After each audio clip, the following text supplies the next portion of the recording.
Hello guys, welcome back to my channel. Myself Jayesh and I will be your course instructor for this course on data science. तो आज हम बात करने वाले हैं simple linear regression के बारे में। गाइस ये टॉपिक बहुत ही सिंपल है। मैं चाहता हूँ कि आप इस वीडियो को एंड तक देखिए। अगर आपने डेटा प्री प्रोसेसिंग का ट्यूटोरियल नहीं देखा है तो मैंने उसका भी लिंक डिस्क्रिप्शन में डाला है। Please guys make sure that you watch it. So without spending a lot of time here, let's get straight into the course section.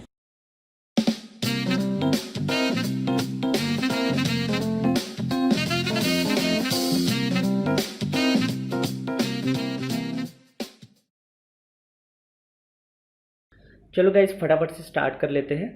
आज हम लीनियर रिग्रेशन पे बात करेंगे। Let's start with the linear regression intuition step 1. So you can see here this equation, right? This is called equation of linear regression. इस equation में y हमारा dependent variable होता है and x is independent variable. b0 is constant and b1 is the coefficient. और mathematically representation की बात करूँ तो इसे स्लोप कहते हैं.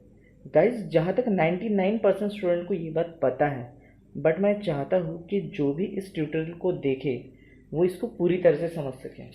Let's talk about what b0 and b1 represents. As I said, b0 and b1 are constant and coefficient respectively, but I will try to visualize using the plot. When the value on the x-axis equals to 0, at that instance, linear equation or this line cuts the y-axis at this point. This is called intercept, and the value on that point is nothing but the constant. So बात करते हैं, कोई employ है, मतलब कोई company का employ है.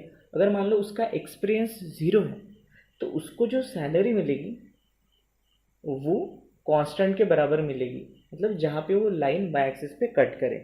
Now talking about the b1, it shows the slope of the equation. It means it shows that increase in 1 unit of independent variable. See, increase in 1 unit of independent variable causes increase in dependent variable by b1 times independent variable.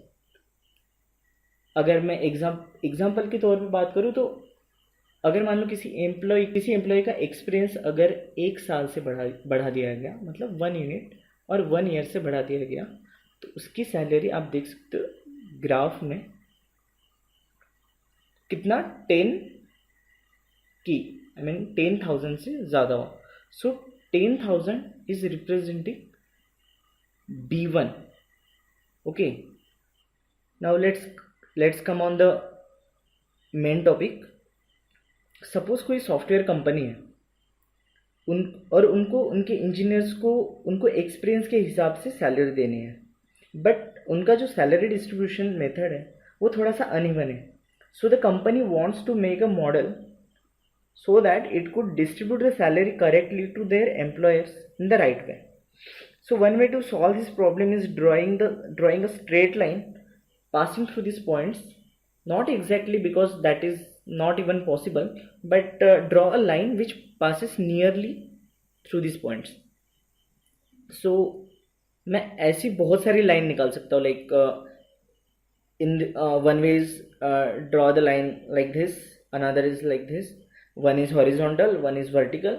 So here's now the question is which one to put. Can you guess it? Well, all right, let me tell you. You should choose that line which gives ordinary least sum of squares. Let me explain to you one more time for your better understanding. Here you can see yi is the actual value for this given experience and y hat is the predicate value by this linear equation or by this line.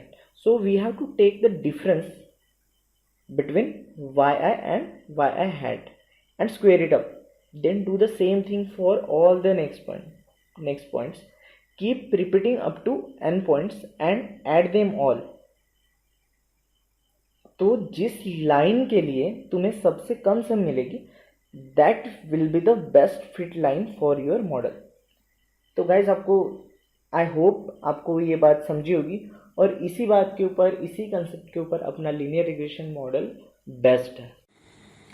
Thank you so much guys for watching this tutorial up to the end. अगर आपको ये tutorial पसंद आया होगा तो please आप like button पे press कीजिए। अगर आप इस चैनल पे नए हो तो प्लीज़ सब्सक्राइब कीजिए and press the bell icon for the upcoming updates.